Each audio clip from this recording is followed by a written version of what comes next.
Mwagala musanyi. Kale katugende mu maaso.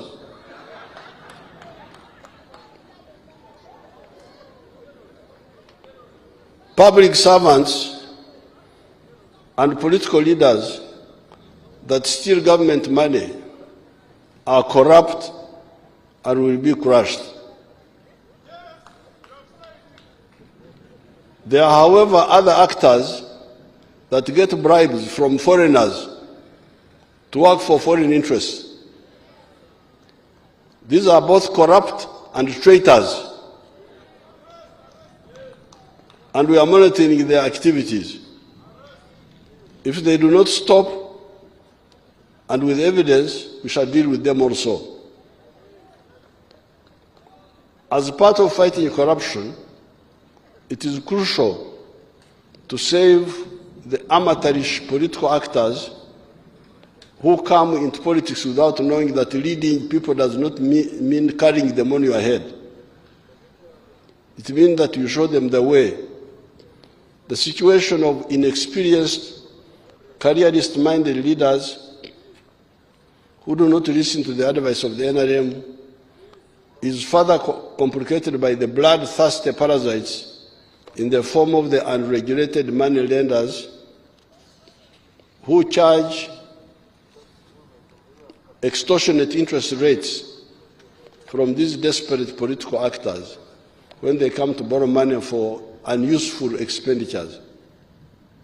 I've already directed the Minister of Finance to cap the interest rates chargeable by money lenders. The inflation rate in Uganda is 3%. Why should the commercial banks charge 20% interest? How about the money lenders charging 36% or more?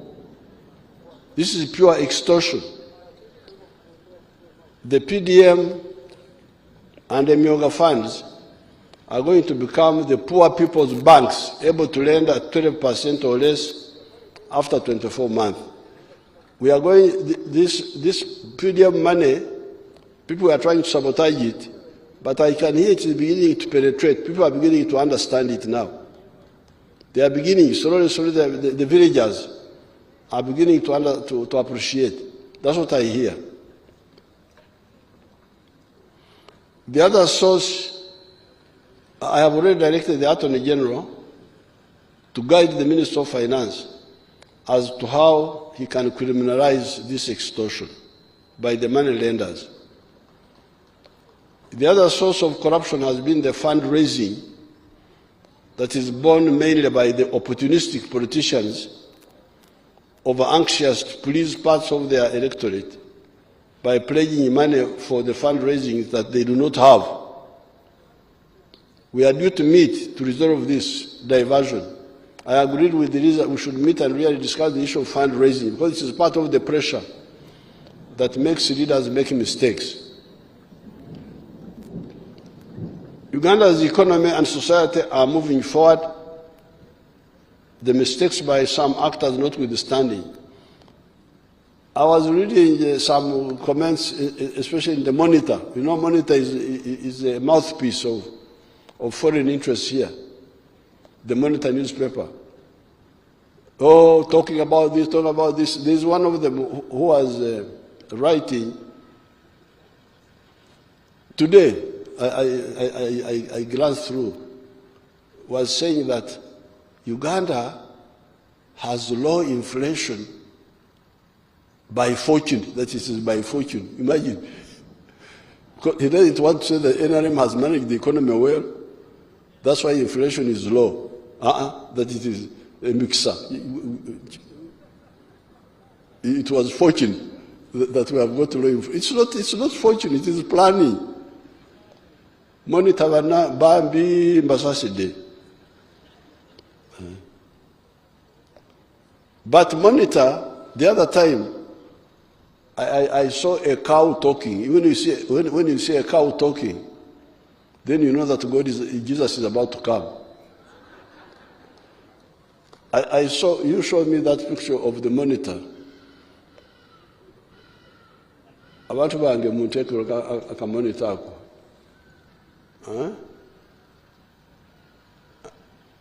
Bring it properly. Over the tune.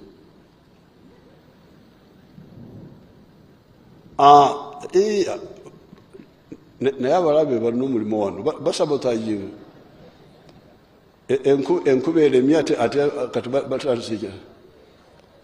Now Ugandans turn to local products to combat high cost of living. You remember our war with the importers.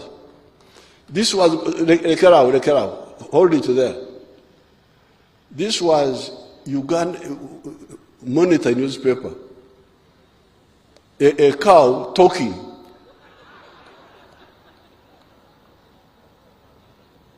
Saying that because we put tax on the imported products, imported dead people's clothes, and that rubbish from outside, that now Ugandans turn to local products. This was, which date was this? Huh? 30th of what? Of May. You people, you get Monitor etandise okwogera. A cow is talking. Because that's what we said. Why don't you buy the local textiles which are being made here? So Katonda jali abamonitor Katonda abayisemu okwogera ebyamazima. But otherwise they were trying to. Thank you very much. You can move on. Otherwise, in today's paper, I was trying to say, oh, this one. But you listen carefully. I will conclude with that. Uganda's economy and society are moving forward. The mistakes by some actors notwithstanding. The foreigners interfering in our internal affairs are not a threat at all. There is no foreigner who can threaten us. No foreigner can threaten us. I have written a piece I will share with the Ugandans on that. The real threat to Africa's progress have been internal weaknesses, such as undermining the private sector. I mean, 1972 when he expelled the Indians, and Mzee Obote, 1970 when he announced the Nachivu announcements, interfering with the private sector. Wrong concept of army building, sectarianism, corruption, etc. Otherwise, Africa's ability to defeat the imperialists had been demonstrated by Samora Machel defeating the entire Portuguese army in Mozambique in 1974, Robert Mugabe and ZANU defeating the Ian Smith regime in 1980 in Zimbabwe, the Cuban army comprised mainly of black soldiers defeating the white Boer army at Quito Cuanavale in Angola in 1988, etc. So our armies defeated European armies in the 1970s. It is our internal weaknesses that have since that time given the impression that Africa is weak. NRM has correct philosophical, private sector-led efforts, ideological, the politics of interest and not identity and sectarianism, and strategic wealth creators and integration to create markets for their products' positions. That is why the economy is growing in spite of the betrayal by the parasites. With the crushing of the corruption, Uganda, given our overall correct positions, is unstoppable. Everything else is in place. What is the problem now is just corruption. In the budget speech, I will add some more information on this line, saying that everything else is in place now. It is only corruption and a few other mistakes that can sabotage what we are doing.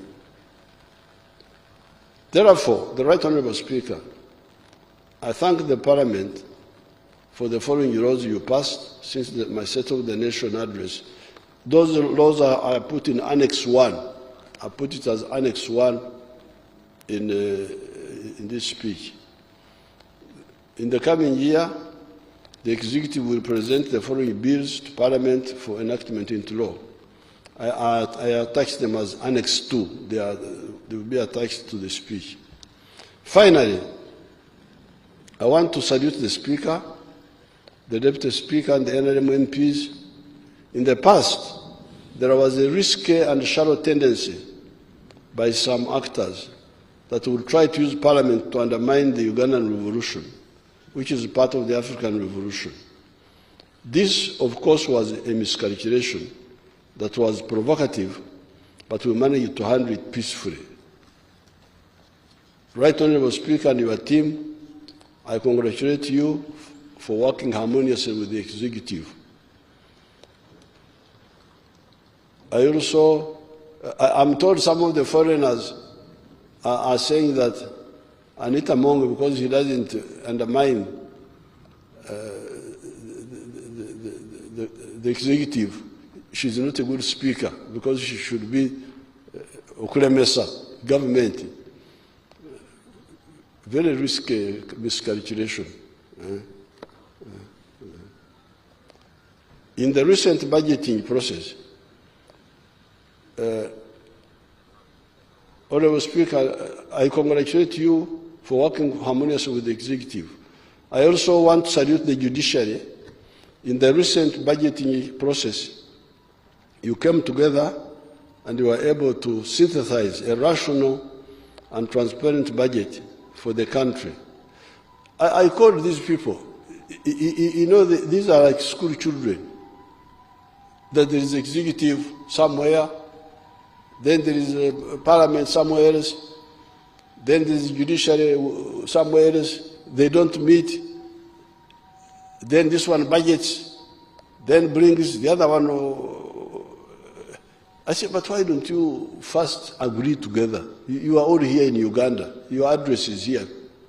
Why can't you meet and you look at the whole budget? They came and they looked at it, and the budget they brought was harmonized by the three arms. They were able to see that we need this, we need that, we need that. So I want to thank the Parliament and the judiciary.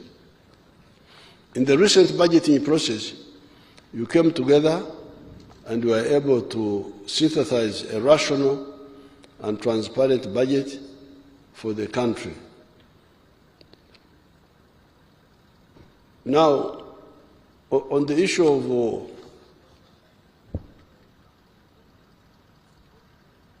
the corruption,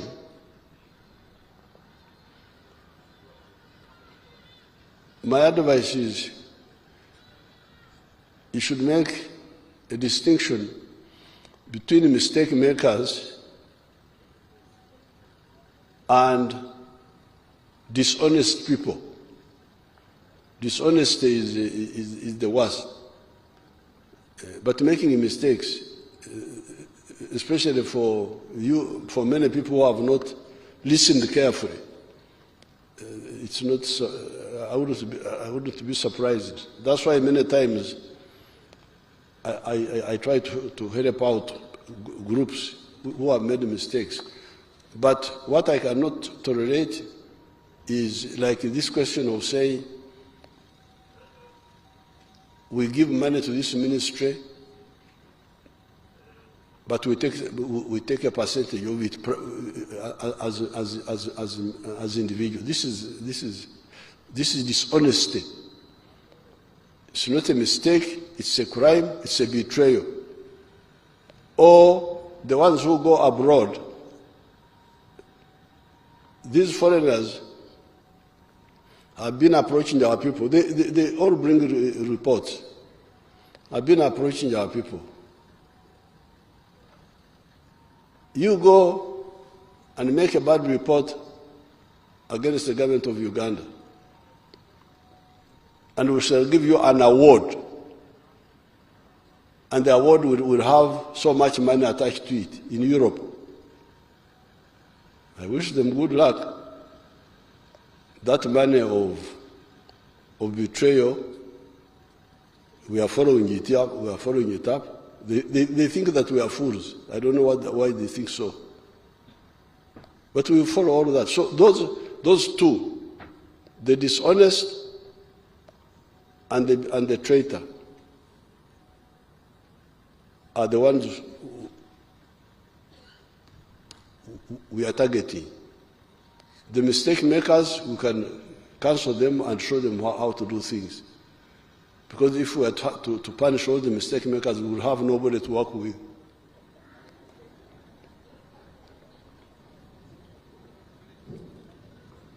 Because they don't know what to do. They don't listen.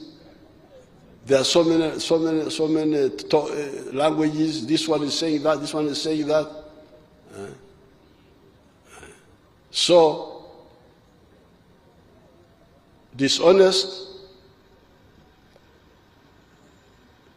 foreign agent, mistake maker. Those are three people who need to be handled differently.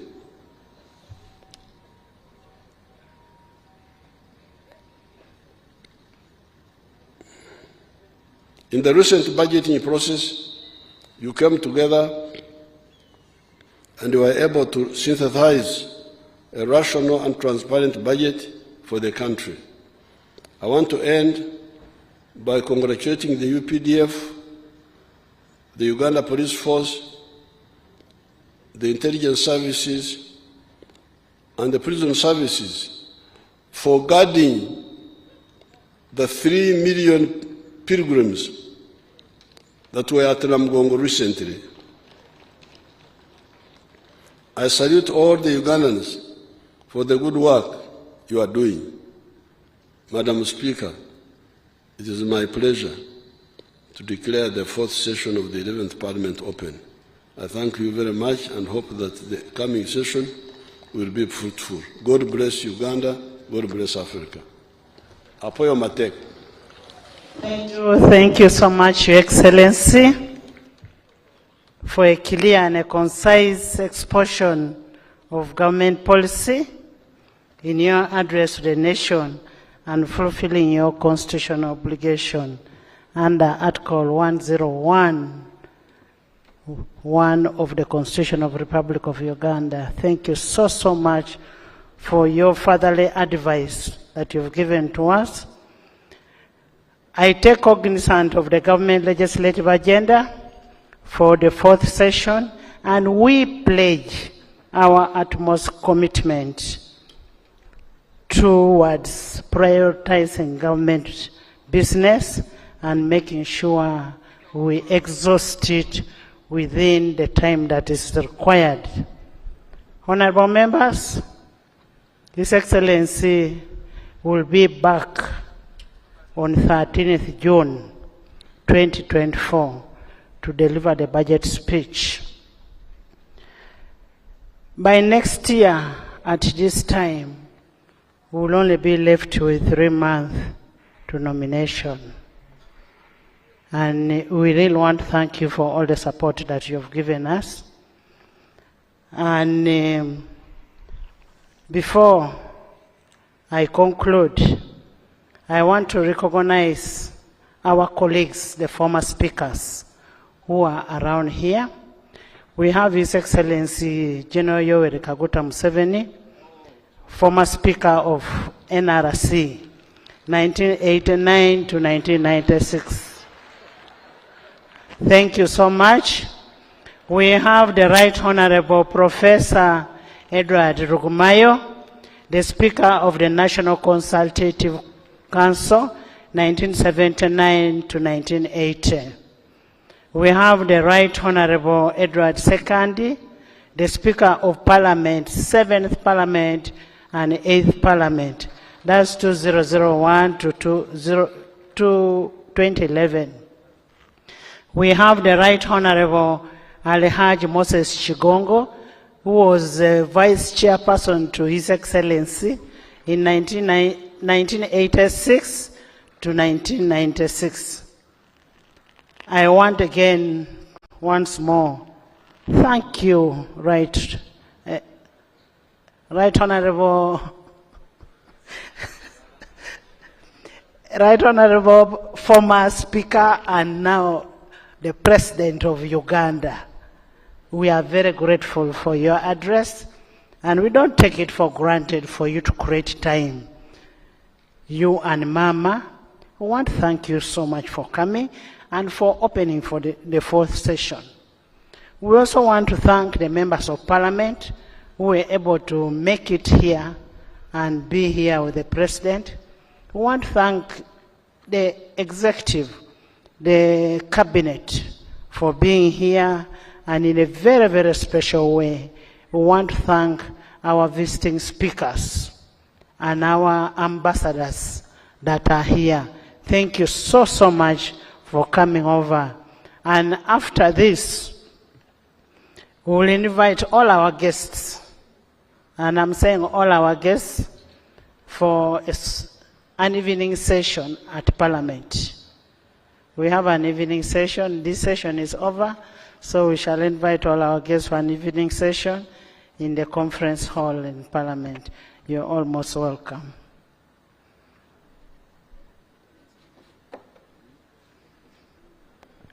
Adjournment. Honorable members,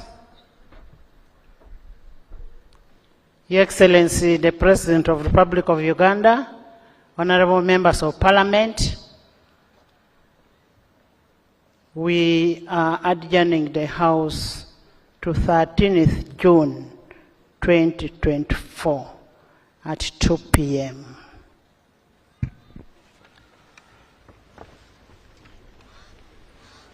The anthems